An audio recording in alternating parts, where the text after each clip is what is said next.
Today we are doing something a little different, a little stranger. We're taking on a universe that was built on the premise that reality itself is impossible.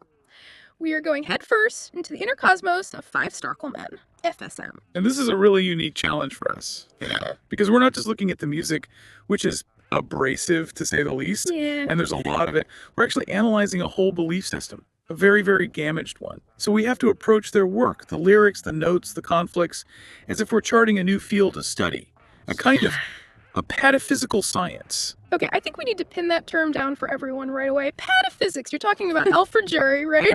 Dr. Faustroll and the science of imaginary solutions. Exactly. I mean, traditional science is all about finding the rules that apply everywhere. Universal laws. Pataphysics is the opposite. It's the science of the exception, of the particular. It deals with imaginary solutions to problems that don't even exist. Yeah. And FSM forces us to ask that central question: what happens when internal psychosis? What happens when that becomes the defining logic for external reality? What if the exception is the rule? Precisely. We're going to be looking at their unique scientific concepts, things like Krivos block and fight placement, and even their theology, to see if it all adds up. Not adds up in a logical sense, but does it form a consistent, even if it's self-contradictory system? And our sources for this are, well, an archive of pure chaos. We have a huge stack of lyrical texts, some really crucial archival notes from Luke, the band's main architect. We also have the DXM pamphlet, which is sort of their key doctrinal text. And then these vivid, very painful personal accounts of psychosis, creativity, and the conflict between the two core members, Luke and Glenn. So our mission today, it's not to judge the mental state that created all this. Not at all. It's to map its internal logic. Think of it like we're on Faustroll's journey, but instead of Paris, we're navigating the archipelago of Luke and Glenn's minds. We need to see how they built a reality so dense, so hostile, that they needed physical suits and imaginary diseases just to live inside their own heads. Okay, let's just dive right in. If this is a system, it has to have axioms, first principles. The entire FSM universe seems to run on its own set of laws, mostly laid out in that DXM pamphlet. So, what are the building blocks? Where do we start? The absolute starting point, the big bang of the FSM cosmos, is a concept called Krivos block. And the pamphlet defines it with this perfect pataphysical clarity. It says Krivos block is a break in reality. You know that as being impossible. Wow! Okay, so the foundational rule of your reality is that reality is broken. That's a hell of a starting point for science. It is. It defines reality by what shouldn't be able to happen.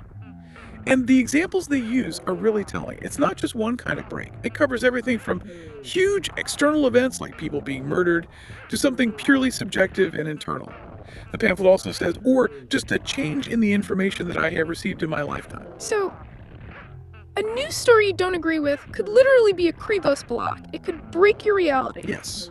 A news story, a memory changing, a profound tragedy. Yeah. Any of it. It's a system that gives equal ontological weight to a murder and a personal reevaluation of a fact. And Luke uses this to tackle the most fundamental paradox of all: his own existence. Right, he talks about the fact that he felt he couldn't even exist. Exactly. He writes about this challenge, that he logically could not even exist, but in his words was still existing. So his conclusion is the first real law of this science.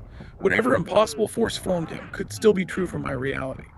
This system doesn't solve the paradox, it absorbs it. Krivos block isn't a bug, it's the feature, the operating system. Okay, so if reality is fundamentally broken, then I guess the goal is to, survive it. Master it. Master it. And that's where the next concept comes in. Fight placement. Fight placement, tell us about that. Fight placement is the first attempt at having some agency in this broken world. It's this philosophy of ultimate control. It's the idea that whatever happened was, and I'm quoting again, whatever I wanted. Yeah. So the person is taking ownership of the impossibility. They're trying to ride a wave of pure impossibilities. But I feel like trying to have perfect control over a system that's defined by chaos, that sounds like a recipe for disaster. And it is. It leads directly to the next stage, which they call the death trap. The death trap. It's the self-refutation built into the system. Yeah. The second you claim total control, the possibility of controlling life, quote, became out of my control. It's the ultimate paradox. You claim everything, and in that same moment, you lose everything. You've placed yourself in your own self-made death trap. It just shows how unstable any attempt to dominate a pataphysical reality really is. So we have the impossible starting point, Krivos block. We have the attempt to control it, fight placement, which immediately fails and becomes the death trap. So what's the solution? What's the imaginary solution to the imaginary trap? That would be anti-death. And the solution isn't to escape the paradox. The solution is to multiply the variables inside it. One of the other key texts, the Schoonerbro insert, defines anti-death as the multiplication of fight and death trap. Wait, multiplication, not addition or synthesis, but multiplication. What does that even mean? How do you multiply a state of control by its own failure? Well, it seems to create a new vector, a third state that's defined by the fact that both elements exist at the same time. By multiplying them, the subject can ride Krivos' block like a wave surfer. They are simultaneously for fight placement, they want control, and against it by embracing the death trap. The whole point is to know the death trap so well that it will become part of existence. You don't beat it, you integrate it.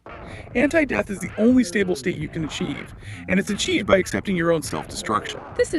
It's so rigorous in its own completely nonsensical way. It's like a physics that runs on subjective data.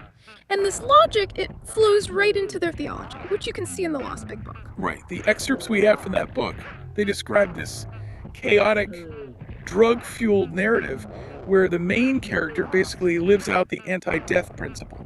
The speaker saves the universe from living, which is a total fight placement move, and then immediately turns around and kills the demon who is his friend. And the consequence of that is physical, right? The speaker has a heart attack, the internal chaos causes a real-world collapse. Exactly, and the whole journey ends with this perfect summary of the cycle. I am nothing, and that I have been everything. Ultimate creation followed by total non-existence and physical death. It's the empirical proof of the theory. And this rejection of any kind of external stability, that obviously dictates their stance on religion. Their lyrics create this very specific Starcle anti-dogma. Oh, absolutely. Just listen to the lines from Only Kids of Nothing Star. It's an aggressive, complete rejection of outside religious authority. There's no such thing as devil worship, amen. There is no such place as hell. You have been lied. Not 5 Starcle men. There is only Kids of Nothing Star. They just wipe the slate clean. They get rid of all the conventional threads, hell, the devil, and replace them with their own thing, the Nothing Star. And God himself gets reframed in this system. This phrase, the use of God is his power done, that shows up over and over again. And that's a crucial detail. In the Starcle system, God isn't this ongoing external force. He's a completed variable. His power is done. He's been used up or he's exhausted, and now he's just another piece inside their system, no longer a threat from the outside. FSM doesn't coexist with the outside world. It absorbs it, it neutralizes it, and then it redefines everything according to the laws of Krivos' block. So just to sum up this first part, we established a cosmology where the foundation of reality is impossibility itself. That's Krivos' block. The goal isn't to be sane or successful in a normal way, but to master that chaos through paradoxical action. That's anti-death. If Dr. Faustroll's mission was to define these kinds of laws, FSM's founders were. They were living them, and they were treating everything external existence, God, religion, as just irrelevant noise. It is the perfect definition of a pataphysical structure. But that structure needed some extreme real-world events to keep it standing. Which brings us to the human cost. Right. So if the concepts are the theory, the intense, often drug-fueled experiences of Luke and Glenn, that's the lab data. These ideas didn't just appear in a vacuum. They were forged in these moments of peak confusion and perceived persecution. We can actually pinpoint the exact moment the system just violently crystallized, the snapping point that made Krivos' block a necessity. We're talking about Luke's arrest. During the 1993 spring semester. Walk us through this because the archives are very clear. This event is labeled the snapping point for his psyche, and it happens right before they release these huge conceptual albums like Bristle de Skull 2. So Luke was, by his own account, profoundly intoxicated, probably on LSD. And he voluntarily invites police officers into his house and then offers them drugs. And in that moment, his perception just flips. The police stop being police. They instantly become demon aliens abducting him. That's the Krivos block in action. The external reality of police just breaks, and it's replaced by its impossible opposite, demon aliens. Absolutely. And the defining act that follows, the thing that becomes a core part of FSM lore, is his escape. After he's arrested, Luke claims that he broke through the police fort. Now, whether that was a literal escape or a psychic projection or just a hallucination, it doesn't matter. It became this foundational myth of transcendence. The idea that you can break physical confinement with your mind, it's the ultimate proof that fight placement can work, even if it's just for a second. And the music documented this war inside his head almost immediately. The live album, Swordschnatch-Fitzel, is basically the audio diary of this crisis. It is. It captures him just cycling between this desire to be normal, to be human, and this demand for godlike transcendence. You hear these lines of just exhaustion, like, I learned it's all right to be a human. But that's immediately thrown out for the memory of the escape. Make it through the police floor, roll up in your screams, and overboard. That breach, both physical and psychological, created the violent origin story he needed for his new identity as this chaotic self-made god. So the next major phase of this data gathering, was the Austin era in the summer of '95. This seems to be the point of peak shared psychosis for both Luke and Glenn, where media, reality, and their lore just completely merged. Oh, the paranoia in this period was incredibly specific Yeah. and weirdly media-driven. They became convinced that they were being framed for the O.J. Simpson murders. The O.J. Simpson murders. Yes, and the messenger, the source of this information, wasn't some coded note or a vision. It was the children's television show, Dinosaurs. Wait, the puppet show. The TV show Dinosaurs was telling them they were connected to a celebrity double murder. That's what they believed. And this blurring of low-culture TV, celebrity scandal, and this intense personal life or death threat, it's a crucial data point. The reality distortion field was so powerful, they were also predicting the world would end in 1997. They didn't just ignore the outside world, they absorbed its biggest anxieties and warped them into their own story.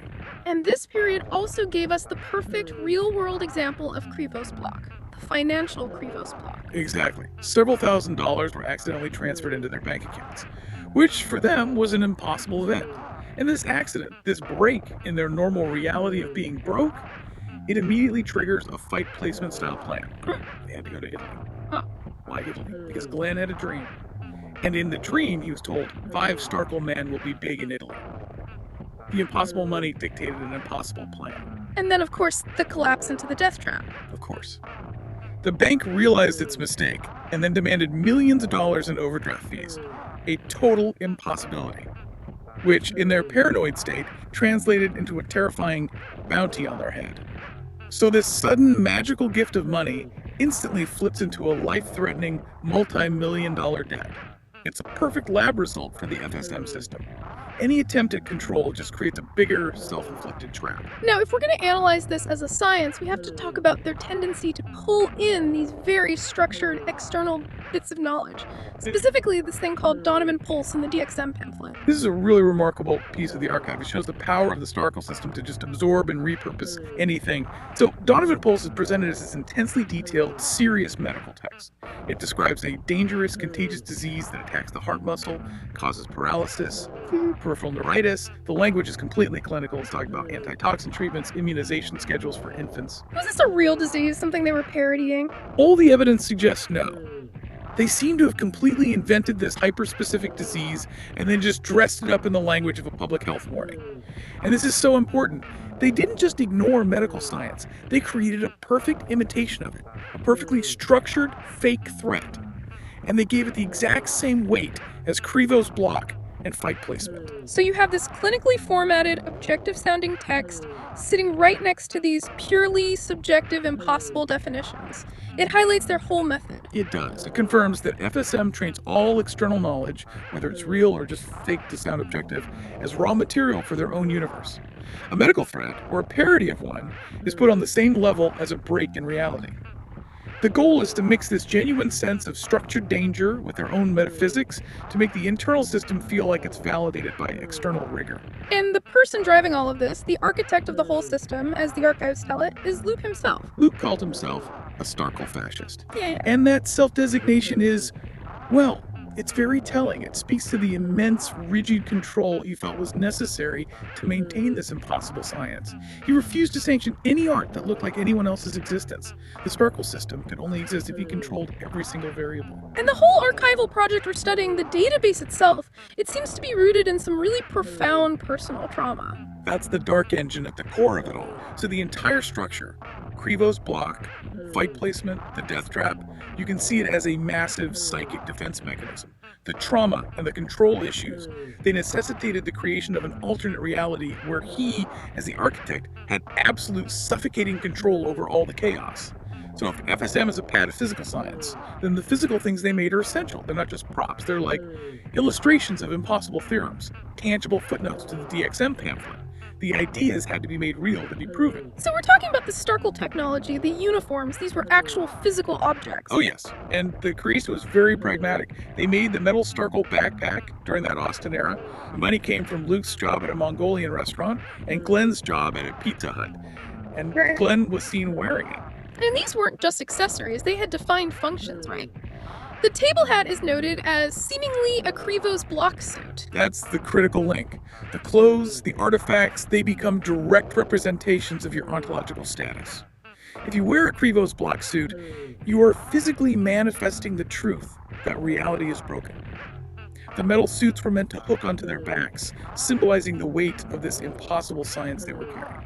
But the real tension in this whole system, the thing that kind of proves its own instability, is the conflict between Luke's rigid, Starcle fascist vision and Glenn's just incredibly prolific, spontaneous art. That conflict over who would be the best Starcle manee, that's the system's internal civil war. Luke, the guy writing the laws, felt he had to unsanction most of Glenn's art. Why? Because Glenn was creating things outside of Luke's centralized database. Glenn was challenging the authority of the archive through just sheer, unstoppable creativity. So Glenn was the living embodiment of the chaotic energy of Krivos block itself. He was resisting the rigid fight placement control that Luke was demanding. Exactly. And Glenn used all these different media: painting, oil marbling on shirts and stationery, sculpture, computer art. He also did performance art. He was known for cross-dressing, wearing a Starcle skirt that had a Starcle vampire on it. These weren't just artistic choices, they were ontological experiments. Pushing the boundaries of what a Starcle identity could be outside of Luke's rules. And the ultimate symbol of his independent authority was his staff, right? The wooden staff. He found that staff near Leo Corio State Park. By carrying it, Glenn was embodying an artistic authority that came from nature, from the outside world. It was completely independent of Luke's controlled internal database. Their conflict proves that a pataphysical science, one built on chaos, is inherently unstable. The second one person tries to make it rigid, someone else has to become the disruptive force, just to prove the original chaotic concept is still true. And this schism even extended to architecture. They weren't just making concepts, they were planning to build actual structures. Yes. Glenn talked about the plan for the Starcle Manny house in Colorado. They were actively looking for property. Because if Krivos block defines your reality, then your headquarters has to be a physical fortress that can contain that impossibility. It was an attempt to build a literal, inhabitable home for an immaterial, impossible truth. So let's talk about the population of this universe, the Starklemani aliens. Who are they? What do they do? The Starklemani are the central figures. They're cryptically called alien liver samples. Their role is totally fluid. It changes depending on the context. In the Big Book, when the narrator is a child, they're benign. They're associated with Starklemani swing sets on a playground. But when the narrator is an adult in conflict, they become these metal-plated Starklemanis who protect him from bullets. They're the constant alien presence that validates the non-human nature of this reality. And then there's Rocket Boy. Yes. The interdimensional traveler who brings a much more disturbing element to the whole thing. Rocket Boy is from the planet Dedzo, stranded on Earth, immune to energy attacks. He was a real part of their history, he played shows with them, but the media associated with him is, well, it's profoundly disturbing.